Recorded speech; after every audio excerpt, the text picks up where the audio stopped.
Hey, Bethel Church, thanks for tuning in to this State of the Church address. And for those of you that may not know me, my name is Frank Silveri, and I'm the senior pastor here at Bethel Church. And I wanted to begin by sharing an awesome psalm that is well known by many, and it's Psalm 100. This is the way it reads: "Shout for joy to the Lord, all the earth. Worship the Lord with gladness. Come before him with joyful songs.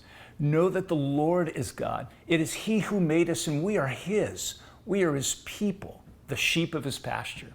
Enter his gates with thanksgiving and his courts with praise, and give thanks to him and praise his name. For the Lord is good, and his love endures forever. His faithfulness continues through all generations." This psalm is considered by many as the concluding psalm to the section of Psalms that Moses penned, Psalms 90 through 100.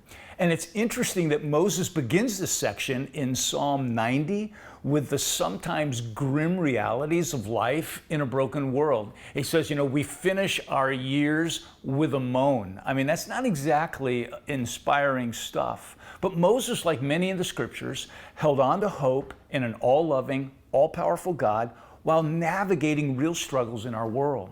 Psalm 100 reflects real hope in a real and sometimes ruthless world. My goal today in this State of the Church address is really twofold. First, I want to just celebrate. I want to celebrate God's faithfulness and his goodness as Bethel Church family has navigated quite remarkably this shelter in place amid a global crisis. As you will see, the ministry and the mission of Jesus has continued through Bethel Church in some wonderful ways. Second, to outline when we will begin in-person gatherings at Santa Clara and San Jose campuses and what it will require for us to do so. Well, the Greek word for church is ekklesia. And it just literally means the body of Christian believers or the called out ones. And simply put, the church is people who gather and go around the mission Jesus left his disciples in the Great Commission, Matthew chapter 28. In many ways, if you think about it, this COVID-19 crisis has created the urgency and the opportunity for God's people to return to their roots. A church that's everywhere, including online. The essence of the Great Commission is this: while you're going, make disciples. And I'm happy to announce that during shelter in place, Bethel Church has continued to share the love of Christ both generously and practically in neighborhoods and nations. And I want to talk to you for a minute about what that has looked like, ministry in neighborhoods and nations. As soon as we heard the rumors, businesses were going to be shutting down, we, as a result of the coronavirus, we as Bethel Church started walking the community and searching for needs, talking to local business owners. How can we help you? And they were quick to respond. And this is some of the things that we've been able to do. We've been able to feed the hungry. In the last 2+ months, Bethel Church has helped feed thousands of people locally and millions nationally and beyond.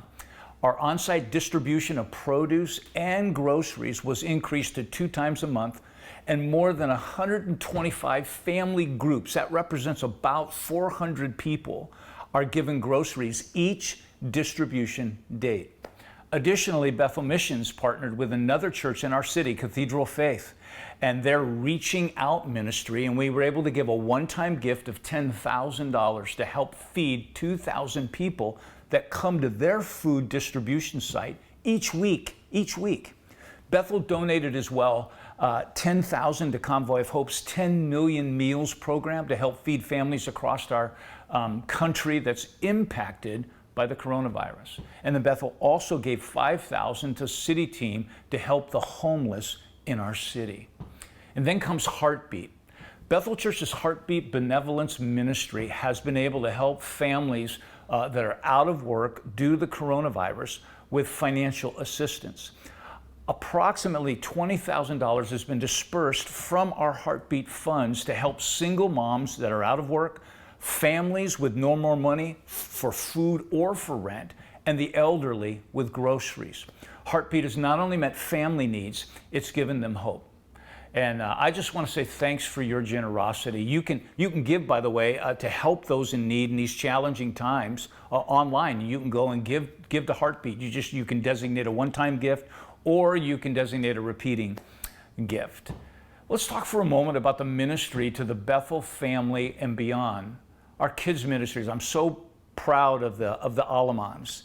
But Bethel Kids Ministry is actively connecting with families and children of Bethel Church through many avenues while this shelter in place has happened. Children of all ages continue to encounter God through kids services, both Bethel Kids Junior and as well as children, and then 18 months to kindergarten, Bethel Kids Elementary, 1st to 5th grade, and all of it has happened on video through YouTube. Our teams have also sent out about 600 pieces of mail to our kids through Sunday services, through the after-school program at Castlemont Elementary. These packages have helped us to keep in touch with the families, as well as help the children celebrate Easter and Mother's Day and crafts and activities. So a lot of really great stuff that's been going on. Summer's coming up and the Alamans got big plans. They're going to put together a summer package, and it's going to be a giveaway that's available for all of our children in the church and those who also participate in the Castlemont program. In addition to mail and giveaways, we've hosted game Zoom meetings and chats, and they've stayed connected with families and leaders during this time. So they've really done a terrific job, and I just want to thank them and thank you for your prayers when it comes to our children and their families. And then there's our youth, and I'm so proud of Pastor Michael. Our Bethel youth have continued to minister to students through various digital platforms. Students have continued to encounter God through live stream services on YouTube and links that they've been able to go to at bethel.org/youth. Youth volunteers, so proud of those who are serving, have called and connected with students. They've offered prayer, hope, encouragement, and so forth.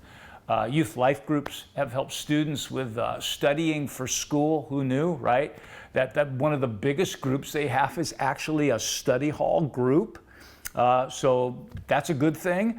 They've been helping them build family relationships and developing faith during these challenging times. Our students have also found connection, hope, and they've been able to experience God's peace during this really difficult time. And again, thanks for your prayers and thanks for your support of our youth ministries. And the same can be said of our young adults. Proud of our young adult group. They continue to meet online monthly through live stream worship, YouTube, and then they have a Zoom Hangouts afterwards. So again, young adults have had opportunities to connect in many different ways through their Zoom life groups and to help build their meaningful relationships. And I'm just really proud of the leadership as well as our young adults and how God has really worked in and through their lives at this very difficult time. God's been faithful, and He continues to help us make disciples for His kingdom through young adults. And then it's our seniors. I am so proud of our Bethel seniors who have been navigating technology, and you've done a great job. And what happened soon after shelter in place is they went to a Zoom platform, and they've been meeting virtually. Way to go. And they're beginning, really literally at the beginning of the first month of the shelter in place, they met weekly on Zoom for Zoom Bible studies, for connection, for fellowship. And we've been able to reach out to all our seniors during this time. Again, our life groups, some great stuff that's happening in our life groups. Again, meeting through Zoom. We have had several women's groups, I should say, that have been meeting together throughout the week. We've had all of our Live Free groups that continue to meet through Zoom. In fact, we estimate that over 20 groups are currently meeting online. And again, you can check all that out at our website. You can go to bethel.org and click Church Online. When it comes to our finances, within the first few weeks of shelter in place, the Bethel Church Official Board made the decision to continue to support all of our ministries. We would continue to do that every month. and we would also continue to pay the Bethel church staff their regular compensation. And this decision was really based on what they believed to be the right thing to do. And they did it as an act of faith, and God has honored that faith. And he's been really faithful. At the end of April, Bethel's giving was up over 9%. Bethel Missions, as of the end of April 2020, is ahead of 2019. Up 25%. So again, we just celebrate the faithfulness of God. By the way, if you missed my message in the series that we started out of Easter, the Awaken series, I talked about how the resurrection of Jesus awakens provision. And if you didn't see that, I encourage you to go online and to watch that again, because God does what only He can do when we do what He's asked of us. And I just want to thank you for your faithfulness and generosity. We heard from one of our Bethel Church families, just this one story, there's lots of cool stories, who received their stimulus check. And they believed that all their needs were met, and therefore they called and said, you know, is there somebody who has more need than we do that maybe we can help, that we can give this to? And I thought, well, what a great question. And it's just another example of people reflecting the heartbeat of God. And when you give to Heartbeat, the Heartbeat Committee, which is made up of Pastor George and his team, they will both manage and distribute Heartbeat funds. Well, some of you will remember, maybe a lot of you will remember the survey that we sent out some weeks ago, and over 300 of you responded back. And we were very thankful for your response. We appreciate that. So I wanted to share basically the three big takeaways from that survey. So here are kind of the top things. Number one, when we return meeting in person, people are concerned if other people will follow social distancing guidelines and how the church will enforce those guidelines. Number two, a second concern, kind of a big idea, is when we begin meeting again in person, families with children are more concerned than those without children in the home. That's one of the things we learned. And then finally, number three, people are experiencing greater levels of worry, anxiety, and depression. And of course, we knew that. Now I want to talk for just a moment about the new guidelines for places of worship since church became essential. And what is Bethel's response to these guidelines? And I just want to begin by saying that the shelter in place has helped people in some ways by slowing down the spread of the virus, but it's hurt people in other ways through mental, emotional, and relational health has really suffered due to the isolation and financial hardship. So we understand both these sides. So the Bethel Church leadership understands the importance of returning in-person worship services, and we're continuing to pray not only for God's wisdom moving forward, James 1:5, but also we're praying for the Bethel Church family and the community at large to really experience the hope and the peace that comes through Christ during a really challenging time. My daughter-in-law sent me a graphic that was kind of fun but very true, and it brings perspective as we approach these new guidelines. And you can see this graphic, 7 circles, 7 different opinions, and the pastor smack dab in the middle of it all. And you can read those opinions yourself. Chances are you hold one of those opinions. But I share that with you not because I'm looking for sympathy as a pastor. It's my privilege to lead. But rather, these opinions bring perspective concerning how we move forward. There's the new state guidelines for places of worship reads in part as follows, and I'm sure many of you have already read it. Places of worship must therefore limit attendance to 25% of building capacity or a maximum of 100 attendees, whichever is lower. For us, 100 is definitely the lower number. In addition, we still have no update from Santa Clara County, either concerning their religious services guidelines or their 21-day approval and when that actually begins. To state it a little differently, we do not have the county public health department's guidelines since churches became essential, or the date for when the 21-day approval to monitor the impact of groups of 100 or less begins. We just don't have that date. So given what we know right now, Bethel leadership believes it is wise to continue to offer quality online worship gatherings while monitoring the state and county guidelines for updates. In addition, we believe the 100-person limit, since that's the number, the lower number for us based on our building, it really works against meaningful worship experiences, and it makes it literally unworkable to offer enough services. Probably we would have to offer somewhere around 10 services, multiple rooms at multiple times to hold or house the Bethel family, both in Santa Clara and San Jose, any given Sunday. So it really kind of works against us for any meaningful worship experience. If you're like me, you find this news frustrating and a bit disappointing, and I get it, and I am sorry for that. However, we will be back together again in person. And when we do gather in person, it will have been worth the wait, which sounds like a really good teaching sermon title. So how do we envision reopening in-person worship services given what we currently know? So let me share with you just what we anticipate. We don't know everything for sure.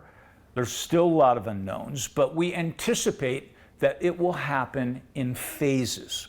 So phase one, we start back with smaller groups.